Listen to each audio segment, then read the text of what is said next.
예수님의 사람 제자훈련에 나와 있는 주제들 한 가지씩을 살펴보는데, 오늘은 사랑에 대해서, 우리가 사랑하고 있는 것에 대해서, 또 우리가 하고 있는 우리 마음에 대해서 오늘 말씀을 통해서 우리가 좀 같이 살펴보고 싶습니다. 사랑이 으뜸이라는 말에 대해서 저는 굉장히 무게감을 가지고 고민했던 적이 있었습니다. 제가 사역했던 교회에서 사랑으로 소문난 교회가 되자 우리가 지금까지 왔던 여러 일들이 사랑을 기반으로 하고 있는지를 다시 한번 살펴보자, 이런 말들과 도전을 하면서 서로 나눔도, 또 교회 안에서 대대적으로 좀 바꿔보려고 노력했던 적이 있었는데, 저는 유독 제 자신에 대해서 좀 면밀히 또 혹독하게 제가 지나온 사역과 제 삶이 사랑으로 비춰졌을 때 어떤가, 이런 질문을 했던 적이 있습니다. 너무 마음에 좌절될 만큼의 낙제 아닌가. 사람들을 만나고 그리고 함께 사역을 하지만 저는 사람들을 통하여 함께 일할 생각을 하고 그리고 효율을 생각하고, 하지만 연약함과 서로의 아픔들에 대해서 사랑을 하는 것이 정말 중심이었나. 피하진 않았지만 어떤 게 제 사역의 혹은 제 삶의 중심이었나를 생각해 보니, 이 일은 뭐 다르게 평가할지라도 사랑이라는 점에 대해서는 좋은 점수를 줄 수 없겠더라고요. 그래서 꽤나 오랜 기간 동안 몸부림쳤던 기억이 있습니다. 하지만 진짜 마음이 아팠던 것은 그 이후였어요. 제게 사랑으로 소문난 교회 혹은 저 스스로가 사랑이 넘치는 그런 목회자가 되면 좋겠다 결심도 했고, 그런 꽤나 깊숙한 자기 반성도 있었지만, 뭐가 마음속에 충격이었냐면 시간이 지나고 난 다음에도 똑같더라는 거죠. 제가 저에게 내렸던 점수는, 시간이 지나고 나서 그럼 좀 나아졌냐, 괜찮아졌냐 라고 생각하기에는 여전하지 않은가 라는 것이 제게 너무 큰 고민이었어요. 그러니까 우리가 사랑에 대해서 생각해 보면 왜 변한 게 없을까, 이렇게도 고민을 하게 되는데, 정말 변한 게 없을까요? 오히려 그것을 붙잡고 오랫동안 씨름하면서 제 삶의 사랑은 어떤 모습이고 저는 어떻게 그것을 표현해야 잘 전달되는가, 이런 걸 가지고 씨름하면서 제게 바뀐 것을 새삼 다시 살펴보니 바뀐 부분이 있긴 있더라고요. 그게 뭐냐면 괴로워하는 사람이 되었다는 겁니다. 그 사랑이 없다는 것 때문에 괴로워하는 사람이 되었다는 겁니다. 그 전에는 그 자체를 인식을 못했어요. 그냥 그렇게 바쁘게 사는 거지 뭐, 그럴 수 있지 뭐, 혹은 불편함이나 어려움은 있어도 그건 서로가 잘못한 것이지, 이렇게 생각하는 것에서 조금 더 제가 이 일에 대해서 사랑 없음에 대해 괴로워하게 됐고, 사랑으로 일을 해야 된다는 것에 대해서 조금 더 애쓰게 되었더라고요. 저는 이 부분이 주님께서 우리에게 사랑을 이야기하실 때에 이렇게 보여주고 싶으신 부분이라고 이번 주 기도하면서 좀 준비해 보게 되었습니다. 오늘 본문이 이야기하는 사랑에 대해서 우리가 첫 번째로 생각하고 싶은 것이 무엇이냐면, 사랑은 완벽한 어떤 모습이나 완전하고 온전하다, 우리가 생각했을 때 우리가 표현하는 사랑은 완전해 라는 완벽이라는 것보다 애씀이라는 것에 가치가 있더라고요.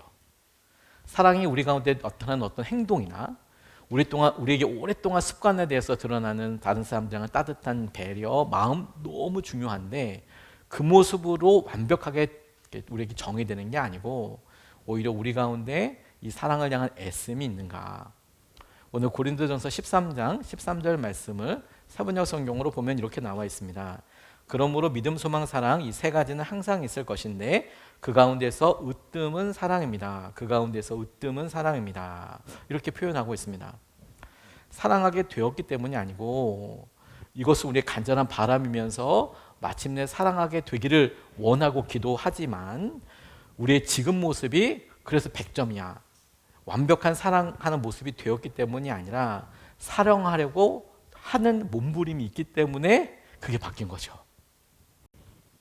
연약한 우리가 우리의 성품의 어떤 모습을 보고 더욱 풍성하게 바뀌기 위해서 노력하겠습니다. 노력할 거예요. 하지만 그 결과가 아니라 그의 그런 마음이 있는지를 먼저 살펴야겠더라고요. 우리 마음속에 정작 우리가 보았을 때 와, 저분은 정말 저런 선한 마음, 저런 배려의 사람이라고 우리는 그렇게 생각할 수 있지만 막상 그 본인은 본인의 사랑 없음 때문에 엄청 괴로워할 수 있다니까요. 내가 왜 이렇게 이기적이고 개인적인가라는 문제로 우리가 보기에는 주위 사람들이 봤을 때에는 와, 정말 예수님의 마음 같다라고 싶은 분들도 고민할 수 있다니까요. 완벽한 모습이 아니라 오히려 우리에게 그런 고민이 있는가, 애씀이 있는가예요. 사랑이 없는 때는 우리가 사랑해서 이루어낸 어떤 결과 가운데 사랑이 없어, 어떤 모습이 발견돼서 부족해, 아파, 나 사랑 없어, 이게 아니라 우리 안에 더 이상 사랑하고자 하는 열심히 사라졌을 때가 사랑이 없는 거예요. 어떻게든 해보려고 하는 마음이 없어졌을 때가 사랑이 없는 거예요. 사랑은 다시 한번 완전한 상태가 아닙니다. 오히려 방향입니다. 태도예요.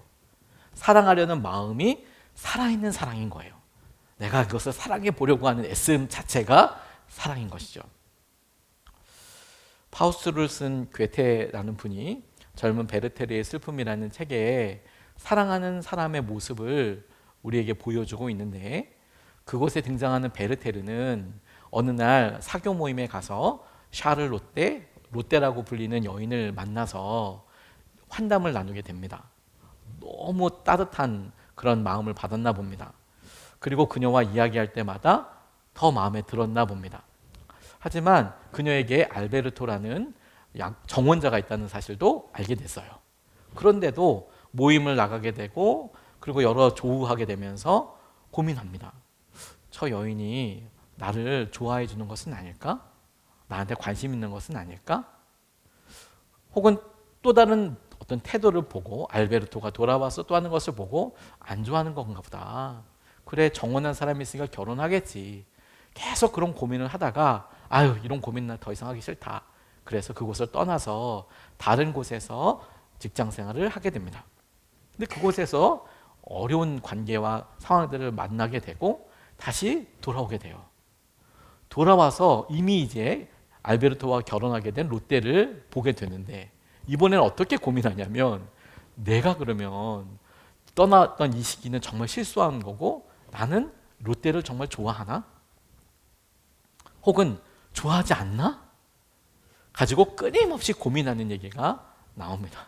계속 고민하고 그녀에게 찾아가고 마음도 표현해보고 그렇게 하지만 정작 사랑은 무엇인지에 대한 정의도 나오지 않고 아주 젊은 베르테르의 슬픔, 이 베르테르의 슬픔만이 나와서, 당시 그 소설이 유행할 때에는 베르테르가 입고 나왔던 노란색 조끼, 그리고 그가 마지막에 안타까운 결단을 하게 되는데 그런 모습들이 사랑하는 젊은 사람들 가운데 많이 일어나서 어떤 부정적인 영향력을 미쳤다고 할 만큼 아주 큰 영향력을 미쳤다고 하더라고요. 사랑하는 사람의 모습을 우리는 보면 볼 수 있죠. 어떤 사람입니까? 뭔가 계속 고민하는 사람이에요. 저 사람이 나를 사랑하는지, 태도는 어떤지. 사랑하는 사람은 끊임없이 고민합니다. 그렇게 따져보면 여러분, 우리가 우리를 속상하게 하는 우리 자녀들에 대해서 이 말을 해줘야 될까 말아야 될까 왜 고민합니까? 잘못이기 때문에, 우리가 힘들기 때문에 많이 아니죠. 사실 한 번만 더 본질적으로 들어가 보면 사랑하기 때문이에요. 안 그랬으면 그냥 할 말 다 해버리죠. 우리가 교회에서나 직장에서나 혹은 우리가 믿음 생활을 바로 하기 위해서 뭔가 권면을 해줘야 될 것 같고, 혹은 저 사람이 내가 예수님을 믿는 사람이라는 것을 아는데 그랬을 때 생기는 여러 불편함과 말을 할 때의 한계들이 있죠. 곤란하죠. 우리가 그런 곤란함을 느끼는 이유는 사랑하기 때문입니다. 하지만 우리가 당장 느끼는 고통의 크기, 곤란함의 크기, 어려움 때문에 난 사랑이 없는 것 같아. 이 부분을 마주하는 게 쉽지 않아. 이렇게 고민하지만 정작 우리가 갖고 있는 이 고민과 이 곤란함과 어려움의 이유를 살펴보면 이거 사랑 때문이구나. 사랑 때문이구나. 주님은 오히려 그 부분을 굉장히 응원하고 계신다라는 사실을 우리가 알 수 있게 됩니다. 꽤 오래전이라고 생각이 드는데, 강수진이라는 프로 발레리나의 삶을 들었던 적이 있었습니다. 발레리나 몸이 너무 아름답지 않습니까? 근데 그게 프로들은 그런 몸을 유지하기 위해서 평생을 식이요법을 하고 다이어트를 하고 운동량도 엄청나게 많고 그래서 그 외형의 모습을 갖추는 것이죠. 그 강수진이라는 분은 그런 발레리나 중에서도 뭐 최고의 수준까지 올라가서 굉장한 경력을 갖고 계신 분이었는데 나이가 꽤 많이 드셨지만 그때까지 아주 젊었을 때 그 모습 그대로를 가지고 그 외형을 갖고 있었으니 그 운동량과 노력은 정말 대단한 거였어요. 하지만 정말 우리에게 많은 도전이 됐던 것이 무엇이었냐면 그분의 발가락 사진이었기 때문에 그랬습니다. 다들 보셨겠지만 발가락이 뭐 이루 말할 수 없이 손도 그렇게 할 수가 없는데 막 굳은 살이며 막 꺾여지고 관절이 다 부풀어 있고 토슈즈라고 해서 발레 신발 토슈즈 안에 들어가 있어서 안 보였을 뿐이지 실제로는 한 3, 40년 동안 그 발이 꺾어지고 또 삐고 수없이 발견된 연습 때문에 발가락과 발모습은 뭐 상상할 수 없을 정도로 그렇게 변해져 있었죠. 많이 아프다고 하더라고요. 그리고 아팠다고 하더라고요. 열심히 한 모습을 향하여 나아갔을 때 어떤 결과로서 그 발을 마주하게 되며 저는 사랑의 모습도 딱 그와 같다고 싶습니다. 우리가 주님께서 우리에게 주신 가치와 주님의 말씀대로 살려고 할 때에 생기는 불편함과 아픔이 있죠. 하지만 그것을 끝까지 참아내는 사람에게 나타난 결과가 저는 그런 고민과 고통 중에 분명히 있다고 싶어요. 오히려 여러분 이것을 이렇게 질문해 봐야 되지 않습니까? 주님은 우리가 하는 모든 일들에 대해서 뭘 보실까? 우리는 고난과 불편함과 어려움을 당장 중심으로 해서 실패라는 점수를 주기도 하고 어렵다라고도 이야기하지만 주님은 어떤 마음으로 그것을 보실까? 갈라디아서 5장 22절, 23절 말씀을 보면 성령의 9가지 열매가 나와 있는데 이렇게 나와 있습니다. 그러나 성령의 열매는 사랑과 기쁨과 화평과 인내와 친절과 선함과 신실과 온유와 절제입니다. 이런 것들을 막을 법이 없습니다.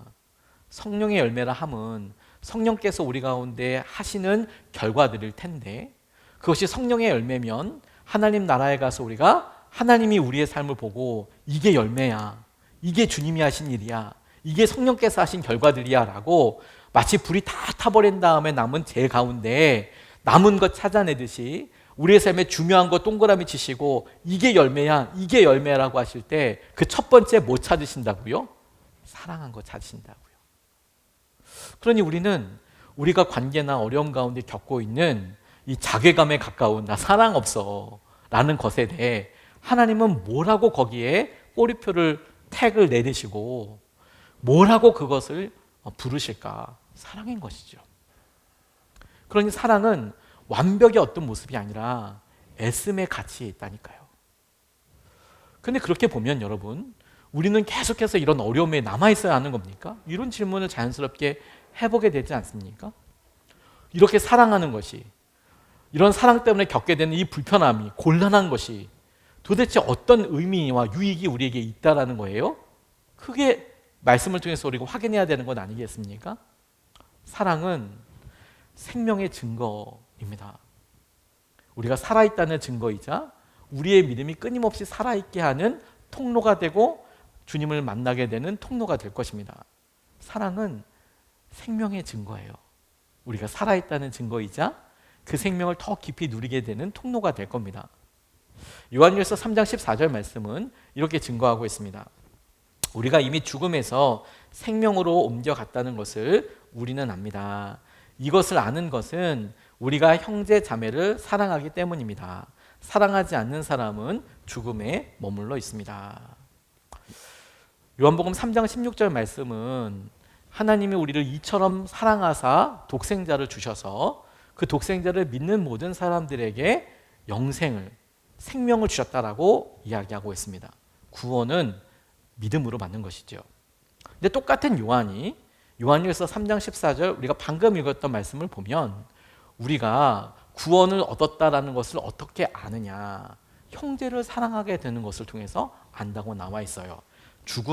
이미 죽음에서 생명으로 옮겨갔다는 거. 이게 구원이잖아요. 우리가 죽은 사람이었는데 살아있는 사람, 생명을 가진 사람으로 산다. 그걸 어떻게 아냐 그러면? 무엇으로 그것을 아느냐? 우리가 형제를 사랑하는 것을 통해서 우리가 안다라고 나와 있는 것이죠. 그래, 형제를 사랑하지 않는 사람은 여전히 죽음에 머물러 있습니다. 이렇게 나와 있으니 그럼 형제를 사랑하는 사람은 어디에 머물러 있는 겁니까? 사랑에 머물러 있는 것이죠. 생명에 머물러 있는 것이죠. 주님께서 우리를 살리시고 주님께서 우리 가운데 하실 수 있는 모든 생명의 모판 위에 우리가 머물고 있는 것입니다. 사랑은 그냥 포기하고 살 수 있는 영역이 아닙니다.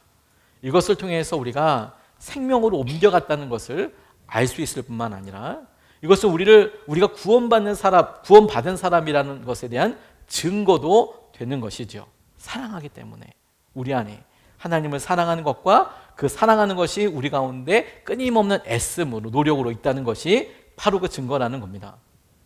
사랑하는 사람이 생명 가운데 있다는 말이 저는 너무 공감이 되더라고요. 사랑하려고 하면 속상한 것도 많고 힘든 일도 많은 이유가 뭐냐면 생명 때문에 그래요. 그런데 여러분, 그 사람과의 관계를 끊어버리면, 안 만나고 생각 안 하면 편안해지죠. 편안해지면 그 사람과의 관계는 죽었다라고 표현하는 거예요. 살아있는 관계는 아파요. 죽은 관계만 편합니다.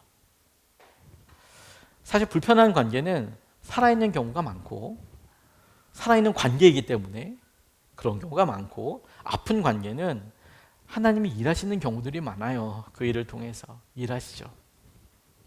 사랑이 힘든 이유는 거기에 생명이 있기 때문에 그래요. 우리가 우리 자녀들을 키웠듯 우리가 소중한 사람들을 인내로 서로 견뎌주고 서로가 서로에게 그와 같은 시기를 보냈던 가장 중심을 보면 그게 사랑이라는, 단지 고난의 모습뿐만이 아니라 사랑하기 때문에 버텨냈다는 그것 때문에 우리가 지금을 만나게 되는 거니까요. 까라마조프가의 형제들이라는 책에 보면 조지마 장로라는 그런 분이 나오는데 굉장히 완고하고, 그리고 우리가 봤을 땐 율법적이다라고 할 수 있을 만한 조시마 장로라는 사람이 나옵니다. 그분이 이런 내용의 이야기를 해요. 인류를 사랑하는 것은 어렵지 않다. 인류를 사랑하는 거 우리에게 도전이고 그렇게 할 수 있다. 그런데 그렇게 마음을 갖고 할수록 자기가 느꼈던 마음은 뭐냐면, 정작 그런 마음은 내게 더 명확하게 지지만 마치 어떤 나를 전혀 알아주지 못하는 어떤 사람과 혹은 어떤 사람이라도 단 이틀 정도도 같은 방에서 머무는 거 불가능할 정도로 우리는 그렇게 연약하다. 그러니까 여러분, 온 인류를 사랑하는 것은 오히려 결단하기 쉽다니까요. 근데 한 사람을 견뎌내는 것은 엄청 힘들죠. 엄청 힘들죠. 그게 사실 주님께서 우리에게 강조하게 하시는 거예요. 주님이 우리에게 사랑을 이야기하실 때 그건 온 인류를 사랑하라는 말도 맞지만 그냥 막연한 온 인류가 아니고 인격을 가진 한 사람으로부터 시작된 그 사람들이 연결과 연결이 되어서 사랑하게 되는 거예요. 그렇게 한 사람을 사랑하게 되는 겁니다. 물론 여러분, 사랑은 무조건 받아주는 것이 아닙니다. 사랑은 오히려 진리를 지키는 거예요. 그래서 사랑은 품을 사람과 끊어야 할 사람을 명확하게 분별하는 것입니다. 그게 사랑입니다. 공동체 혹은 개인의 영혼을 파괴하는 악의적인 행동을 하는 사람들이 있죠. 단호하게 거절해야 합니다.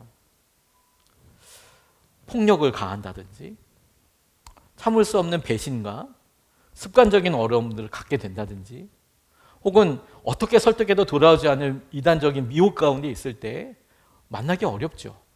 단호한 거절도 분명히 필요하죠. 하지만 그 일을 통해서 우리가 분별하고, 그래서 이 사람과 하나님과에서 만나게 하신 사람이 분명히 맞다고 결론이 냈다면, 사랑하기로 결정한 것이 맞다면, 그러면 그 일로 인하여서 우리 마음속에 식어져 있는 냉담함과 그 한 상처로 인하여서 다른 사람들에게 사랑하는 것조차 포기하고, 혹은 그 일로 인하여서 주위에 있는 여러 사람들에게 상처난 마음 자체로 살아가는 것을 당연하게 여기는 것은 아니라는 거예요.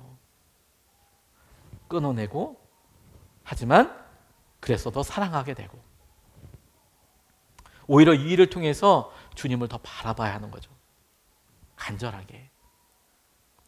그러니까 여러분, 우리가 사랑해야 한다는 겁니다. 그러니까 우리의 마음에 우리를 힘들게 하는 사람이 계속 있는 한, 그 사람을 우리가 보고 끊임없이 고민하는 한, 그리고 그 고민에 대해서 우리가 보는 것과 하나님의 시선이 다른다는 것을 우리가 아는 한, 우리는 그러니까 사랑하는 거죠. 그러니까 요한일서 4장 11절 말씀은, 사랑하는 여러분, 하나님께서 이렇게까지 우리를 사랑하셨으니 우리도 서로 사랑해야 합니다 라고 이야기합니다. 우리가 사랑해야 할 이유가, 사랑하는 바로 그곳이 하나님께서 일하시는 생명의 자리이기도 하고 우리를 만지시고 변화하는 자리이기도 하면서, 동시에 사랑해야만 하는 이유는 우리가 그와 같은 사랑을 받았기 때문이라는 것입니다. 주님을 떠올리게 하는 사람, 보기만 해도 너무 은혜가 되고 좋은 분들, 그렇죠? 사랑, 그분을 보면 예수님이 떠오르죠. 너무 긍정적인 분들이고 좋죠. 하지만 정작 우리 삶에서 어떤 경우들이 더 주님을 더 많이 떠오르게 하는 줄 아십니까? 만나기만 하면 힘들게 하는 사람. 주님, 주님, 하루에 주님을 한 100여 번 부르게 할 만한, 주님, 평생 왼수라고 말할 수는 없고, 주님. 정작 우리가 찾게 되는 여러 경우들을 보면 그렇게 긍정적이어서 만나서 존경하고 사랑하게 되는 사람보다 오히려 그분 때문에 하나님의 위대하심과, 정말 하나님 대단하시다, 이런 생각을 할 수밖에 없는 사람들이 우리에게 있죠. 그러니까 사랑하는 거죠. 그리고 주님은 거기에 다른 점수를 매기신다니까요. 제가 전도자 시절에 정말 저를 힘들게 했던 관계가 있었습니다. 젊은 나이에 열심히 해보려고 하는데, 제가 사역했던 교회가 서울의 큰 교회였는데 당시만 해도 청년 사역에 대한 이해들이 별로 없었어요. 그래서 청년들은 교회의 모든 부서를 다 열심히 뛰었습니다. 그러니까 1시 반에 예배를 드릴 때 청년들이 많지 않았어요. 그 교회에 청년들이 없었던 것은 아니고요. 아침 일찍서부터 유치부, 유년부, 초등부, 중고등부, 교사하고 성가대 1, 2, 3부 다 하고, 그러면 오후 예배 다 도망가는 거죠. 젊은 예배는 많이 안 왔어요. 그래도 그 교회는 엄청 큰 교회였어요. 그래도 그렇게 해도 엄청 큰 교회였습니다. 그러다 보니까 그 교회 출신 신학생들이 많았어요. 신학생이 10명 정도가 넘게 그 교회 청년부에 다니고 있었어요. 교회가 아주 큰 교회였거든요. 그런데 여러 이렇게 사정과 상황들이 있다가 제가 그 젊은이 청년 공동체를 섬기게 되었습니다. 목사님이 계시다가 정말 주님이 놀라운 은혜로 저한테 그런 기회를 주셨어요. 열심히 해보려고 하고 기도회도 갔고 토요일마다 새벽 예배나 열심히 해보려고 하는데, 그 신학생 10명들이 정말 관계가 쉽지 않더라고요. 일단 신학생이니까 교회에서 어떤 사례를 받는 것은 아니잖아요. 그리고 거기 토박이니까 너무 잘 알고요. 근데 이 친구들이 좀 열심으로, 같은 신학생이고 제가 어떻게 보면 선배잖아요. 저는 대학원 다니고 그거 다니고 있어요. 어떻게 보면 선배고 앞으로 안 만날 사람도 아닌데, 그런데 그렇게 말을 안 듣는 거예요. 말을 안 듣고 저에 대해서 이상한 얘기를 하고 막 그랬습니다. 그래서 너무 속상해서 금요 성령 집회 때마다 저 뒷칸에서 제가 기도하는 제 자리에서 정말 두 손 들고 통곡하면서 기도했어요. 하나님, 막 기도하는데 방언으로 기도했죠. 무슨 얘기인지 주위에서 알아들으면 상당히 곤란하기 때문에 막 그렇게 기도하는데, 주위에 제 모습을 보는 동료 사역자, 신방 전도사님들은 우리 차 전도사님 은혜가 충만하다고, 속도 모르고, 난 정말 마음속에 이 분노를 어떻게 감당이 안 돼서, 하나님 저 같은 데려가지도 않으시고 저건 사역도 안 나가고, 쟤는 계속 저렇게 너무, 지금은 물론 아주 훌륭한 목사님들이 다 되셨습니다. 너무 힘들었거든요. 제 성품이 그렇게 모났기 때문이죠. 제가 경험이 없었기 때문이죠. 아무튼 정말 떼굴떼굴 굴러가면서 매주마다 기도했어요. 너무 힘들어서 볼 때마다 꼴보기 싫고 말도 못하고 그런저런 일을 지내다가 저는 그 교회를 사임하게 됐어요. 사임하고 그리고 잠시 휴지 기간을 갔는데, 제 마음속에 그 교회에서 사역하면서 퍽 여러 가지의 자랑거리들이 있었습니다. 예를 들면 그 교회에서 처음으로 해외 단기 선교를 가게 되고, 그것이 참 굉장히 커다란 반향이 있어서 교단 홈페이지, 선교 홈페이지에 저희가 갔다 왔던 단기 선교 영상이 이렇게 같이 좋은 예로 소개되기도 하고, 교단 전체 홈페이지에 그렇게 되기도 하고, 그리고 청년들도 엄청 많이 늘었고, 예배도 완전히 정착되고, 뭐 그런 이런저런 일들이 제 마음속에 내심 저의 교만한 자랑거리가 됐었어요. 하지만 주님이 그 휴지 기간 동안, 쉬는 기간 동안 기도하는 때마다 하나씩 제가 얼마나 교만하고 제가 한 게 아니고 그건 주님의 은혜로 하셨던 여러 일들에 대해서 탁탁 드러내시더라고요. 회개기도 정말 많이 했습니다. 많이 힘들고 고통스럽고요. 근데 시간이 지나고 나서 그럼 제가 아무것도 한 것이 없습니까? 그 교회에서. 그렇게 고민하고 기도할 때 하나님께서 회개의 회개를 지나고 난 다음에 주님께서 깨닫게 해주신 것은 제게 장면들을 보여주셨는데, 그 장면이 뭐냐, 제가 주님께 울면서 기도하던 그 성령 집회 때 기도하던 그런 모습들을 떠올려 주시더라고요. 근데 그때는 사랑하게 해달라고 기도한 게 아니거든요.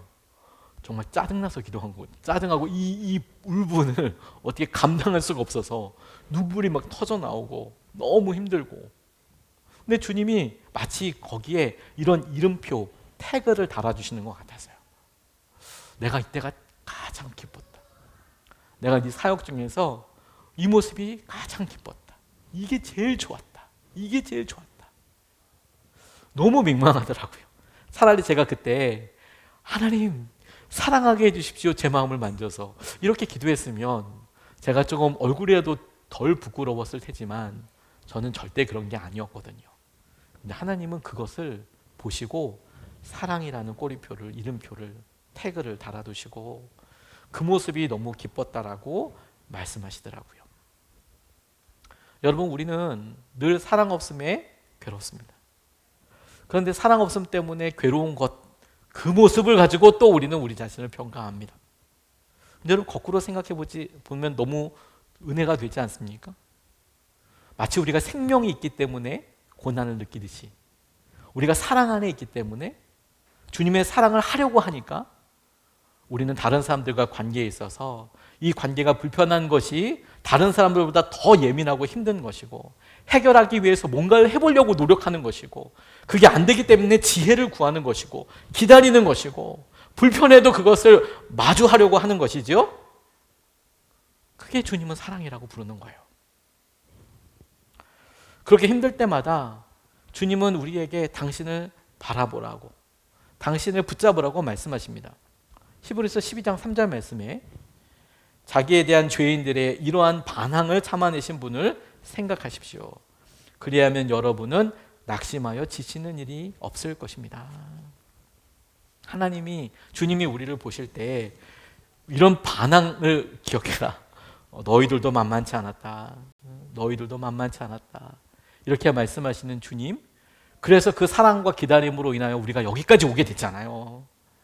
그러니까 그 주님께서 사랑의 모판으로서 사랑의 범위 안에 우리가 있을 때, 그래서 결국 승리하게 하셨던 주님을 생각해 보면 우리도 태어날 때부터 우리가 알아서 척척 일어나자마자 엄마, 어머니, 기저귀는 제가 알아서 하겠습니다. 이유식은 고민하지 마십시오. 제가 비록 태어난 지는 얼마 되지 않았지만 라면 제가 끓여 먹겠습니다. 이렇게 하고 살지 않았잖아요. 그냥 일방적인 사랑을 받고 그 사랑이 생명이었잖아요. 날마다. 오늘 여기에 왔잖아요. 주님이 우리에게 원하시는 것이 바로 그런 것입니다. 버티고 그렇게 있는 것 같지만 아니요, 그게 사랑이죠. 주님을 생각하고 여러분 결단해 보십시오. 사랑은 결단이 없으면 시작되지도 않습니다.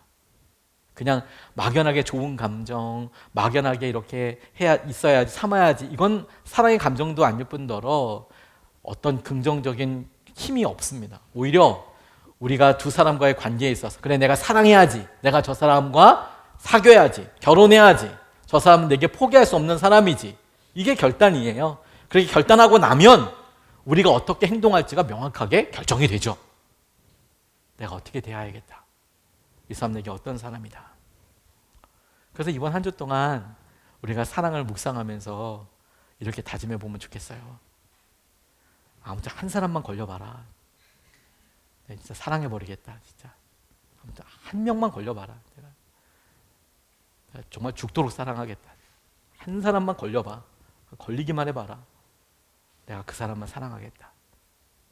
근데 꼭 그렇게 결정하고 나면 이 사람들이 우리의 속을 10배나 더 긁어주죠. 마치 나 사랑해봐라 이렇게 하면서 엄청 힘들게 해요. 이것도 사랑할 수 있나 보자. 나 사랑해봐라 그러면서 도망다니고 그런 사람이 분명히 있습니다. 하지만 여러분, 우리 한번 잡아서 사랑해봐요. 그게 그분을 살리는, 그 사람을 살리는 통로가 되기도 하면서 동시에 우리를 주님의 놀라운 은혜 가운데 살리게 할 거예요. 우리를 겸손하게 하고 우리를 기도하게 하며 우리를 주님을 찾게 할 거예요. 그리고 그 일을 통해서 우리는 주님을 경험하게 될 것이고 주님이 말씀하시는 열매를 맺게 될 것이며 무엇보다도 우리 가운데 죽음에서 생명으로 이미 옮기셨던 이 구원이 우리의 사랑하려고 하는 애씀과 결단으로 인하여서 우리에게 여전히 살아있는, 여전히 작동하는, 여전히 실제적인 능력과 은혜의 통로가 될 것입니다. 우리를 통해서 주님은 마침내 주님의 사랑을 드러내실 거예요. 첫 번째는 우리에게, 두 번째는 우리의 사랑의 대상에게. 하나님이 얼마나 그 사람을 사랑하시는지, 우리를 사랑하시는지. 이런 일에 우리는 시험을 계속 당하죠. 하지만 낙심하지 않습니다. 우리가 이 약속의 말씀을 붙들고 기도하니까요.